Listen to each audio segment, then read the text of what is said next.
Hello everyone, my self Suraj and आप सभी को मेरा यूट्यूब चैनल फिल्टर केमिस्ट्री में स्वागत करता हूं। तो आज हम पढ़ेंगे मॉलिक्युलरिटी ऑफ द रिएक्शन, जो कि केमिकल काइनेटिक्स का एक पार्ट है। तो पढ़ने से पहले मैं आपको एक चीज़ बता दूं, अगर आपने अभी तक हमारे चैनल को सब्सक्राइब नहीं किया तो जल्दी से जाके चैनल को सब्सक्राइब करें और पास वाले बेल आइकन को दबा के ऑल नोटिफिकेशन ऑन कर लीजिए, ताकि हमारे आने वाले वीडियो की नोटिफिकेशन आप तक जल्दी पहुँच जाए। तो चलिए शुरू करते हैं मॉलिक्युलरिटी of the reaction.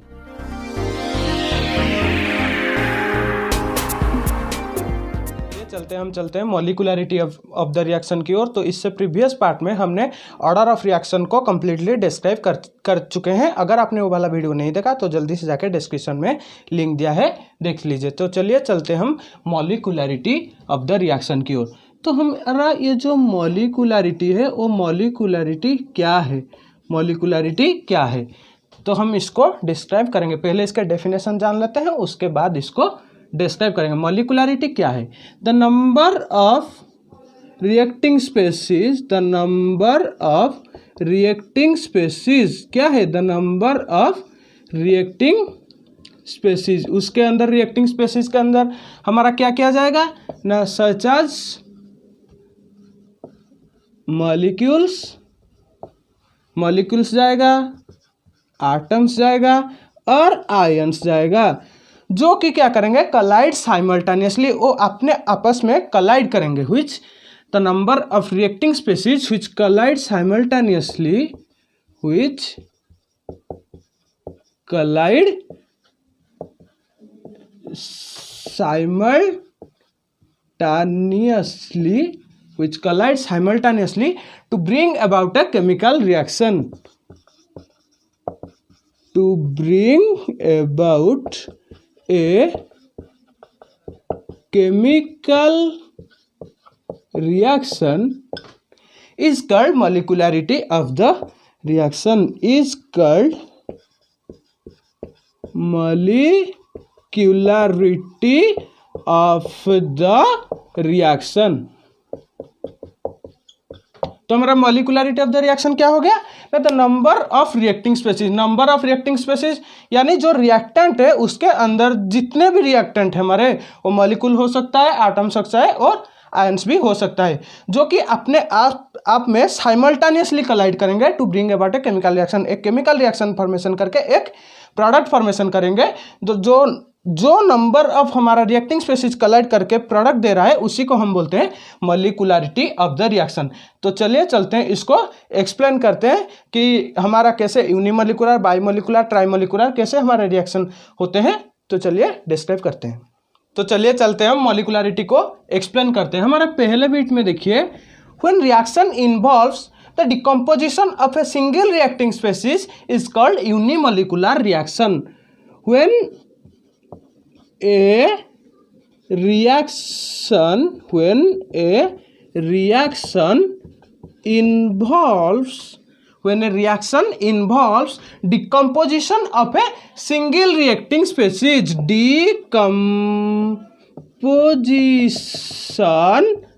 decomposition of a single reacting species is called, इसको हम क्या बोलते हैं, यूनिमोलिकुलर रिएक्शन। हम इसको क्या बोलते हैं, यूनिमोलिकुलर रिएक्शन।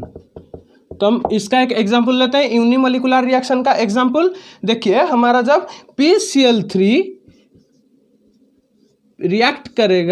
रिएक्ट नहीं करेगा, डिकम्पोज होगा, तो ये क्या देगा, PCl3 प्लस Cl2। ये क्या देगा, PCl5 रिएक्ट करके हमारा डिकम्पोज करके PCl3 और Cl2 देगा। ये हो गया हमारा unimolecular reaction. When a single reacting species decomposes, single reacting species, यहाँ पे एक ही रिएक्टिंग स्पेसीज है, ओनली PCl5, वो क्या करेगा, डिकम्पोज होके हमारा प्रोडक्ट फॉर्मेशन करेगा। इसी को हम बोलते हैं यूनिमोलिकुलर रिएक्शन। यूनि यानी वन मॉलिक्यूल, यहाँ पे कितने मॉलिक्यूल है, वन मॉलिक्यूल, इसीलिए हम इसको बोलते हैं यूनिमोलिकुलर रिएक्शन। इसके बाद हम चलते हैं बाईमोलिकुलर रिएक्शन की ओर। उसके बाद हम चलते हैं बाईमोलिकुलर रिएक्शन की ओर। सिंपली उसी तरह बाईमोलिकुलर रिएक्शन क्या होगा ना, when two molecular species collide simultaneously to bring about a क्या product, to bring about a product is called bimolecular reaction. Bimolecular reaction क्या हो गया, टू रिएक्टिंग स्पेसीज, यूनिमोलिकुलर में एक रिएक्टिंग स्पेसीज था, सिंगल रिएक्टिंग स्पेसीज, बाईमोलिकुलर में when two reacting species, when two reacting species collide simultaneously, collide simultaneous, when two reacting species collide simultaneously to bring about a chemical reaction, to bring about a chemical reaction, और इसको हम क्या बोल सकते हैं, और leading to the formation of product, और इसको हम क्या बोल सकते हैं, leading to the formation of product, leading to the formation of product, leading to the formation of product is called bimolecular reaction, is called bimolecular reaction. तो हमारा क्या हो गया, when two reacting species, when two reacting species collide simultaneously, दो reacting species एक साथ collide करके क्या करेंगे, leading to the formation of product is called bimolecular reaction. जब हमारा दो मोलिकुलर स्पेसीज, दो मॉलिक्यूल्स हमारे जब क्या करेंगे, collide simultaneously to bring about a chemical reaction, और केमिकल रिएक्शन करके क्या देगा, हमारा प्रोडक्ट फॉर्मेशन करेगा, उसी को हम बोलते हैं बाईमोलिकुलर रिएक्शन। इसका एक एग्जांपल लेते हैं, हमारा 2HI हमारा क्या देगा, gives rise to H2 + I2। हमारा 2HI यहाँ पे कितने मॉलिक्यूल है, एक HI मॉलिक्यूल किसके साथ कोलाइड करेगा, और एक HI मॉलिक्यूल के साथ कोलाइड करके हमारा H2 + I2 देगा, हाइड्रोजन प्लस आयोडीन देगा, उसी को हम बोलते हैं बाईमोलिकुलर रिएक्शन। बाईमोलिकुलर यानी दो मॉलिक्यूल, इसी को हम बोलते हैं बाईमोलिकुलर रिएक्शन। तो उसके बाद हम चलते हैं ट्राईमोलिकुलर रिएक्शन की ओर। थर्ड हमारा क्या आएगा, when three reacting species, when three reacting species collide simultaneously,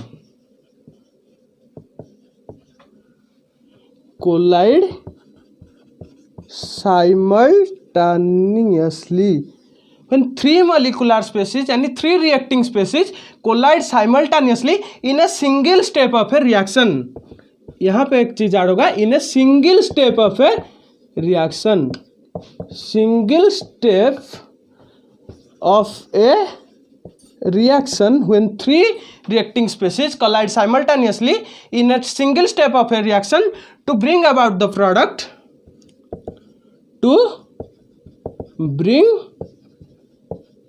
about the product, when three reacting species collide simultaneously to bring about the product in a single step of the reaction is called trimolecular reaction, is called क्या हमारा देगा, ट्राईमोलिकुलर reaction.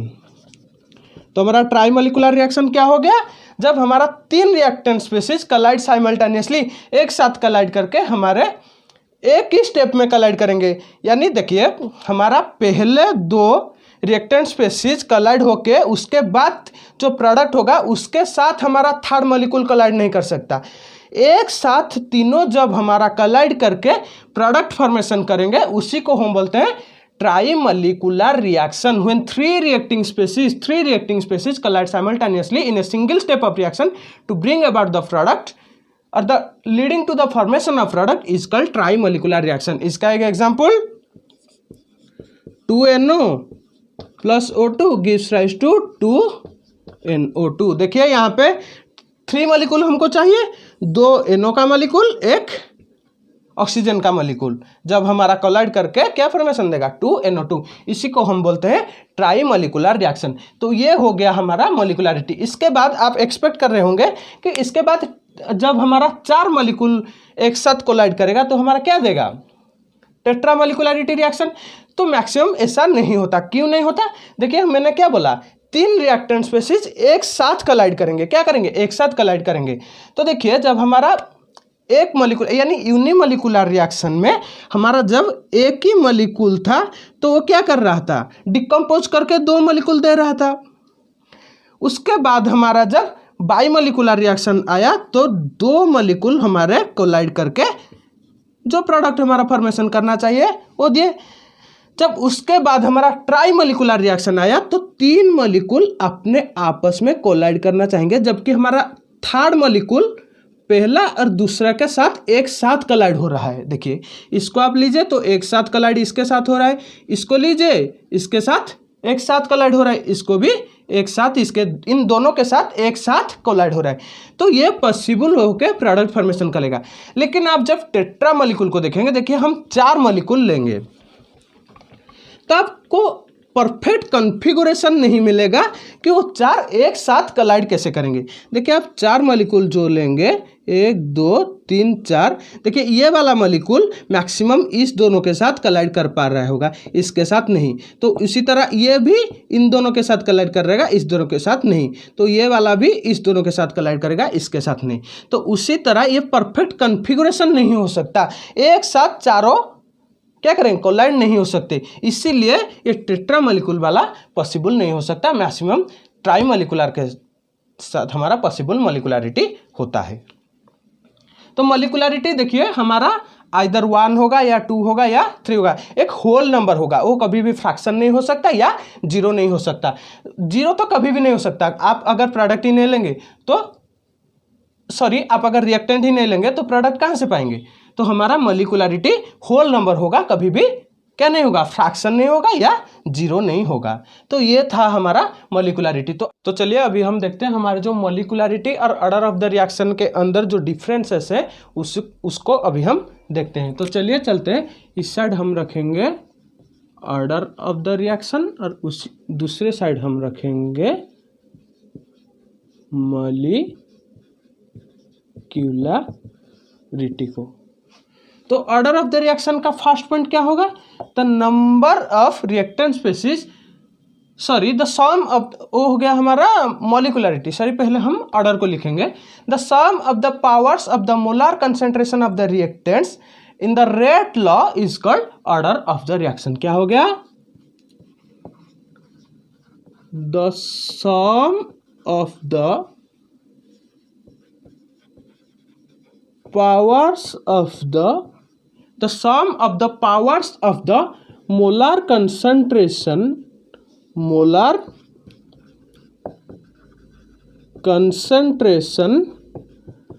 of the reactants, the sum of the product, the sum of the powers of the molar concentration, the sum of the powers of the molar concentration of the reactants in the rate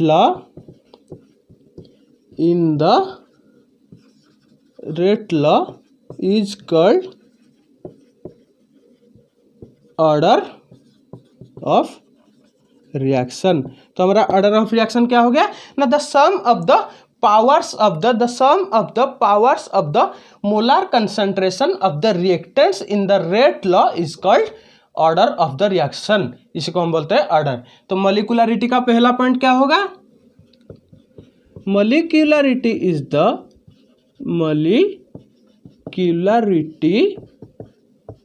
the number of reacting species, number of reacting species which collide simultaneously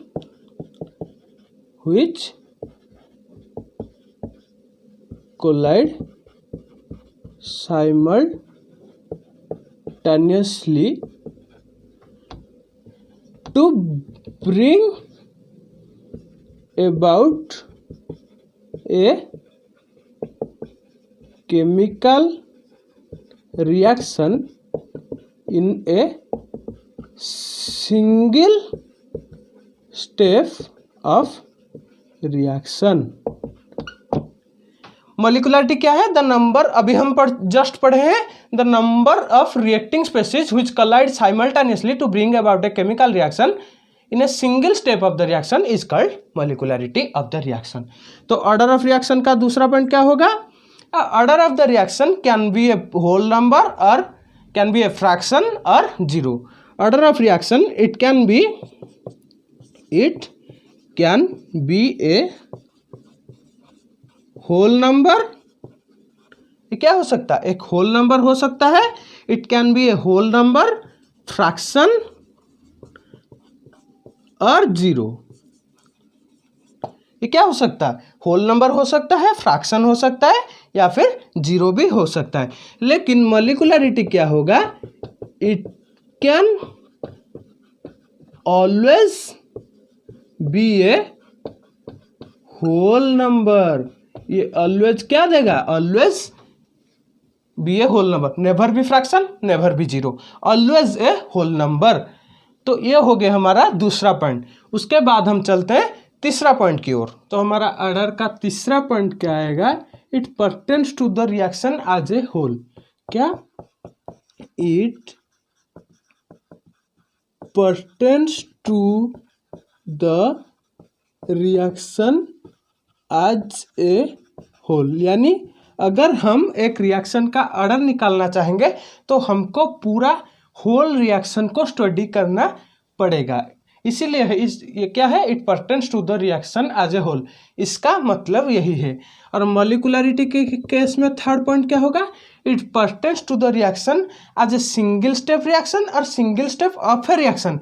एक reaction जो कि एक single step में क्या होगा? Product formation करेगा, वो वाला रिएक्शन का हम मॉलिकुलरिटी निकाल सकते हैं। और क्या निकाल सकते हैं? और जो 2-3 स्टेप वाला रिएक्शन होगा उनमें से किसी एक स्टेप का हम मॉलिकुलरिटी निकाल सकते हैं। इट परटेन्स टू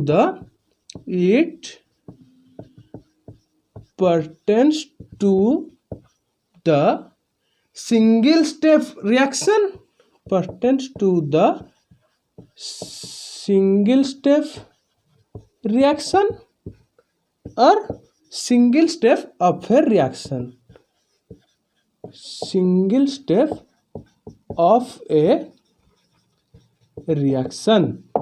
ये हो गया हमारा थर्ड पॉइंट। तो हमारा चौथा पॉइंट क्या है? It can be determined only from the experiment. Order को हम किससे निकाल सकते हैं? Only from the experiment. It can B determined only from the experiment, only from the experiment से, ओनली एक्सपेरिमेंट से हम ऑर्डर को निकाल सकते हैं। लेकिन हमारा मॉलिकुलरिटी को हम किससे निकाल सकते हैं? सिंपली बैलेंस्ड केमिकल इक्वेशन अगर हमारा होगा तो उसी से हम मॉलिकुलरिटी को पता लगा सकते हैं। It can be determined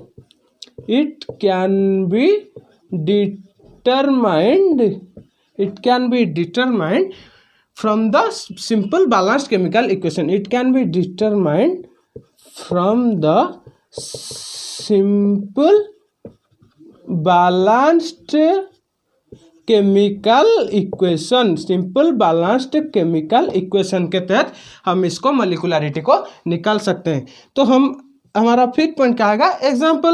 example देखिए, हम लेंगे हाइड्रोलिसिस ऑफ ईस्टर। एक ईस्टर लेंगे CH3COO(C2H5)। अगर वो रिएक्ट करेगा वाटर के साथ in presence of acid medium तो हमारा क्या देगा? CH3COOH यानी एसिटिक एसिड, CH3COOH यानी एसिटिक एसिड प्लस हमारा क्या देगा? इथानॉल C2H5OH इथानॉल फॉर्मेशन करेगा। यही एग्जाम्पल आप मॉलिकुलरिटी के लिए ले सकते हैं। देखिए यहाँ से हम ऑर्डर कैसे निकालेंगे? तो इसका रेट क्या आएगा? -dx/dt is equal to K into CH3COOC2H5 का मोलार कंसंट्रेशन, यही है इसका रेट। तो ऑर्डर इसका हमारा जो पावर है कितना है 1 है, तो यहाँ पे ऑर्डर सिंपली होगा फर्स्ट ऑर्डर रिएक्शन। लेकिन मॉलिकुलरिटी के केस में हमारा क्या आएगा, यही सिंपली एग्जांपल को अगर हम मॉलिकुलरिटी के लेंगे, देखिए ये एक हमारा मॉलिक्यूल हो गया, ये एक मॉलिकुलर हो गया, 2 मॉलिकुलर हो गए, तो इसके लिए एग्जांपल क्या होंगे, मॉलिकुलरिटी हमारे इसके केस में 2 मॉलिकुलरिटी आएंगे। तो यही था आज का topic, order of the reaction and molecularity of the reaction के अंदर डिफरेंस, और हम आज अच्छी तरह से मॉलिकुलरिटी को पढ़ चुके हैं। तो आज के लिए बस इतना ही, और इसके हम नेक्स्ट पार्ट में जो हमारा आपके 12 के बोर्ड के लिए एक इम्पोर्टेंट टॉपिक है जो कि है इंटीग्रेटेड रेट इक्वेशन, टॉपिक नहीं है, केमिकल इक्वेशन, केमिकल काइनेटिक्स का एक पार्ट है जो कि है इंटीग्रेटेड रेट इक्वेशन, उसको हम नेक्स्ट क्लास डिराइव करेंगे। Integrated rate equation for zero order and fast order, उसको हम डिराइव करेंगे नेक्स्ट क्लास। और आज के लिए बस इतना ही, आशा करते हैं वीडियो आपको अच्छा लगा। अगर अच्छा लगा तो जल्दी से जाके चैनल को सब्सक्राइब करें। Thanks for your time and watching.